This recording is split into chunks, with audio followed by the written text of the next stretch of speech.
Welcome back to What Arty Noobs with General Disturbance. This is the S-51. It's the Tier 7 Soviet SPG.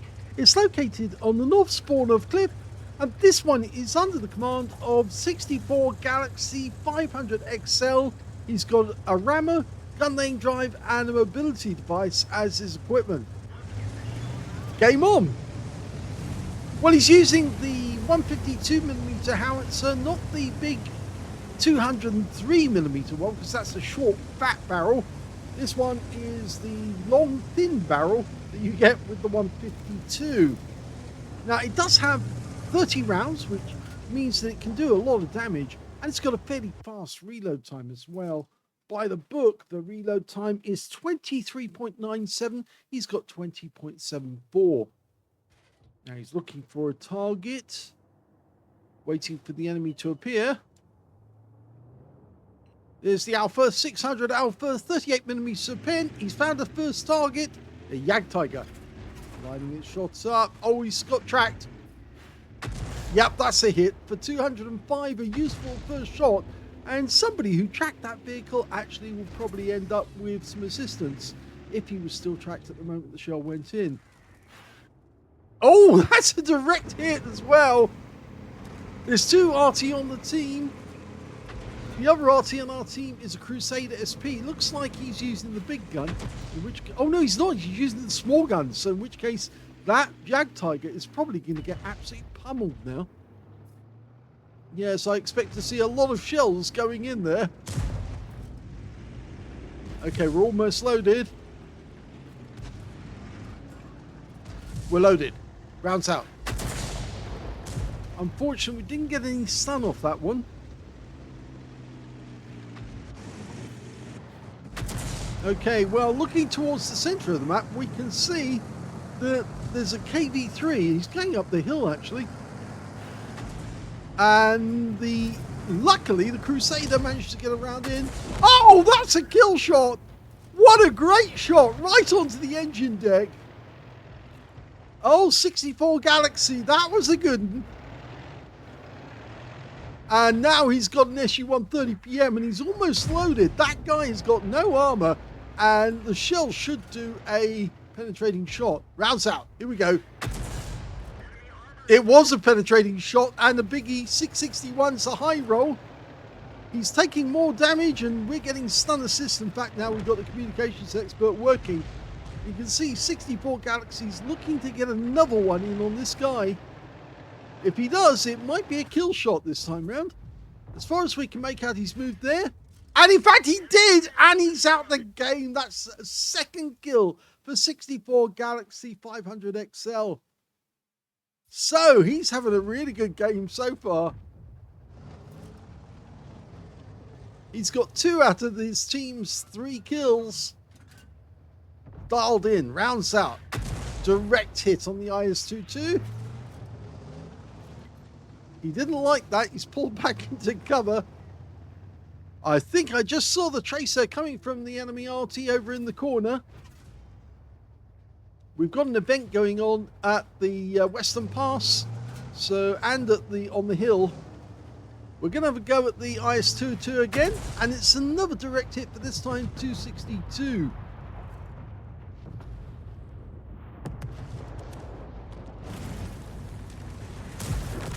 Okay, the lighthouse has been knocked down, and now we've got a Panther in the middle there.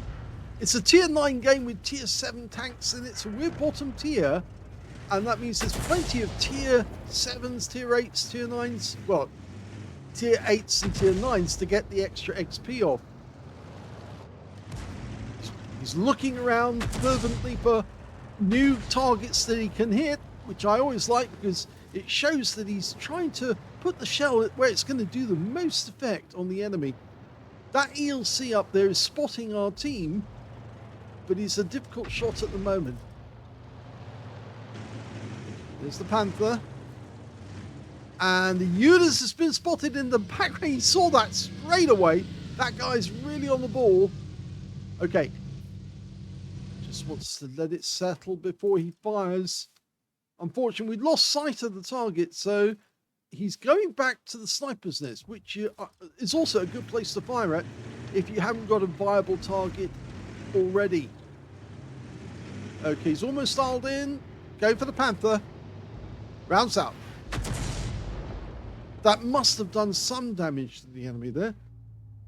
We can see the Udes is trying to sit on that corner, which means he's stationary. And that makes him a very viable target. If he doesn't move from that spot, he is going to get absolutely hammered because Udes do not have much armor. Rounds out. Well, it does hit the rock face, so I'm not sure it did hit the target, but it might have splashed him.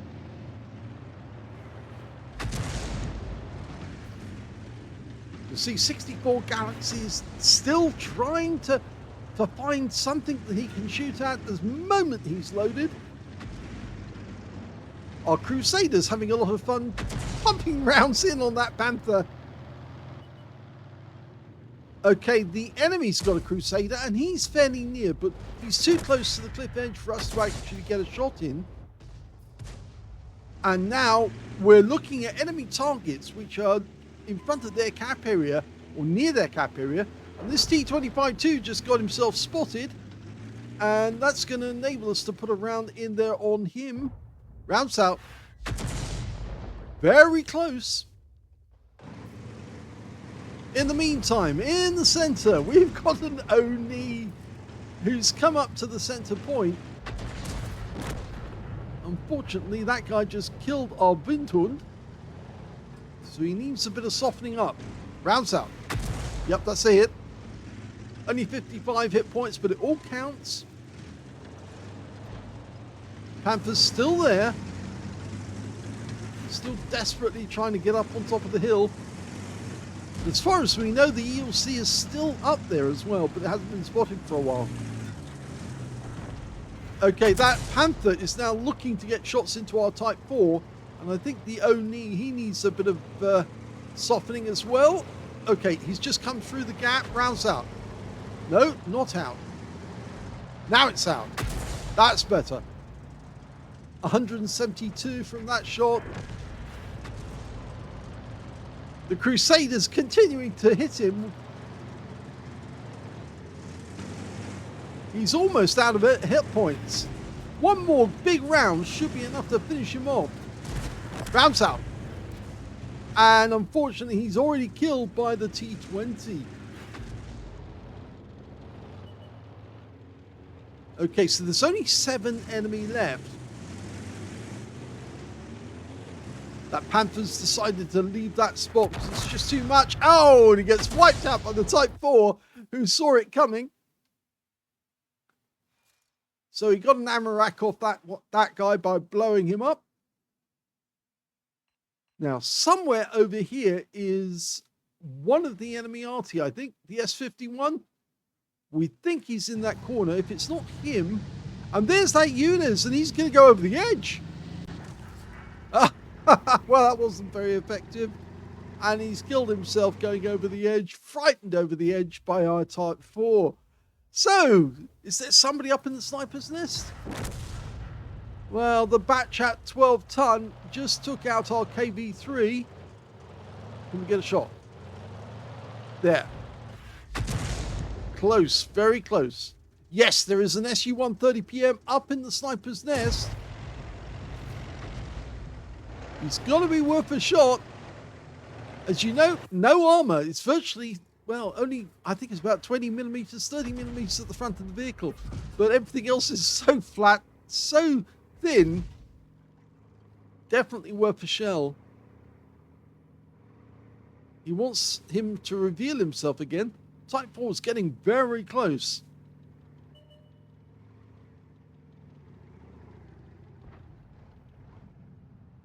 Okay, the T-25-2 is closer, and their S-51 just got revealed, and he's just killed one of our teammates. He killed our Crusader SP. So we're dialing in on him, because now the scores are even. Although they were, but not anymore. There's only 3 of them left now. The Batchat 12-ton kills our Batchat 12-ton. So it's now even scores again. So we think he's in that bush. Rounds out.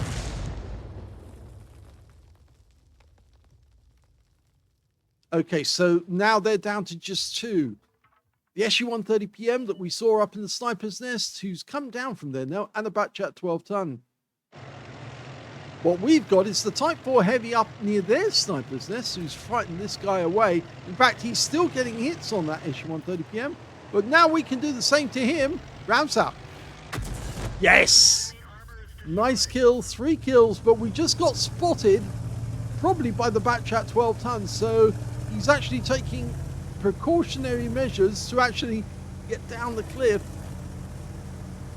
get down off the plateau rather, and now he's going to set up, and if that Batchat 12-ton tries to come towards him, he'll shotgun him. Failing that, he can ram him, because basically this is a KV-1S with an artillery round on top, so it's actually quite heavy. It actually weighs 52.5 tons in weight, and yes, the gun was so powerful, it actually shook the tank to pieces. So I think that Batchat 12-ton is heading in our direction, because there's only 2 of us left. The Type 4 Heavy, our Shrek got killed. So he's got to come here to try and kill us. We're right up against the cliff edge, so he can't get to the left of us.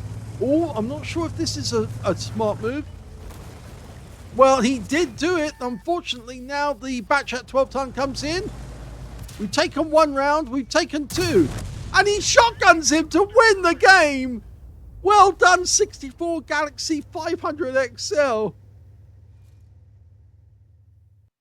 Here's the end of battle stats, and that was an ace tanker game for 64Galaxie500XL in the S-51. Congratulations. He also got a fighter badge for getting at least 4 kills. He got 4 exactly.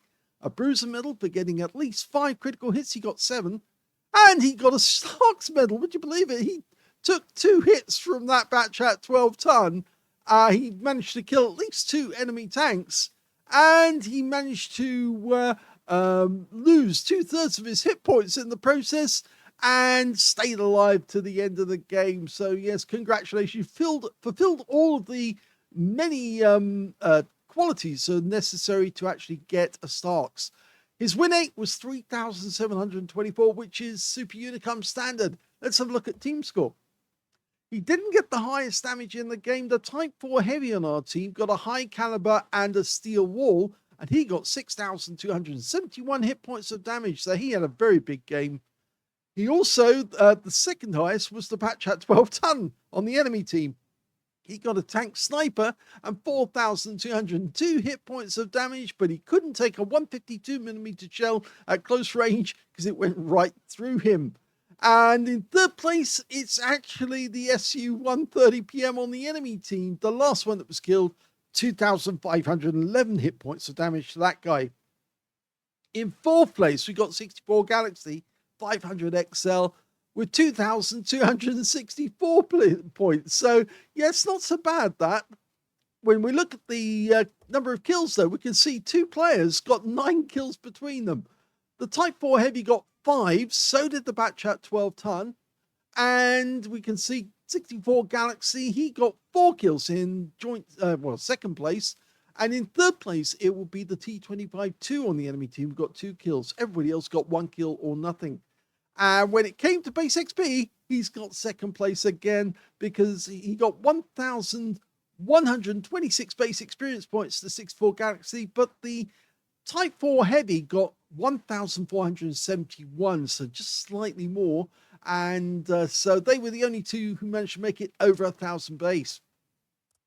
He fired 19 rounds, so he still had 11 rounds left at the end of the game. If you noticed, he did have some armor piercing as well as heat rounds as well.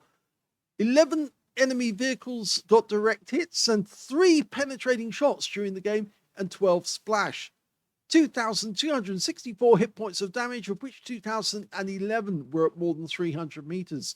I'm pretty certain we can tell which ones we'd actually penetrated. The SU-130PM, that's the second one, the one that lasted a long time.